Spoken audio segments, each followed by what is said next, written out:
इनामदार जी यांना बोलवलं आणि मी सांगितलं मला माहिती आहे ए बाबा आपसन नको बोलू नाही तर तुम्ही बोला वर या मी खाली येतो.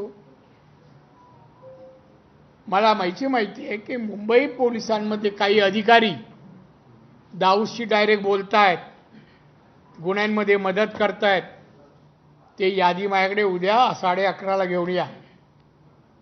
दुसरे 11:30ला मेंडोसा इनामदार दोघे आले. 37 अधिकारी होते, 37.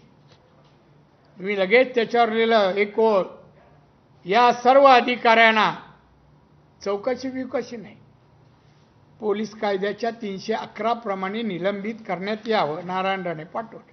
37 निलंबित झाले कशाने? अरे अशी होती आपल्या देशाविरुद्ध राहणारे, समाजाविरुद्ध अशी कृत्य करणारे कशाला पाहिजेत? आणि मदत करणारे अधिकारी पण वाजेस डिपार्टमेंटमध्ये जातो कसा, हे काय सर्व ठिकाणी हजर राहतो काय, सर्व गुन्हे करायला प्रवृत्त करतो काय, आणि तरी पोलीस खात्यात. ठीक आहे, अजून सांगा.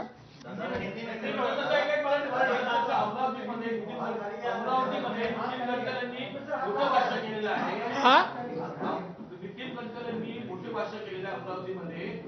जनता हे जातीवाद करत नाही तर पुढारी हे जातीवाद करतात, राजकीय नेते जातीवाद करतात. ते त्यांना विचारा ना कोण कोण आहेत. हा यादी विचारा ना. ते मोठे नेते आहेत, ते मोठी नावं घेऊ शकतात. जरा विचारा कोण आहेत असे, आणि त्यांना का ठेवता पक्षात, काढलं पाहिजे ताबडतोब. नाही बरोबर ना? मग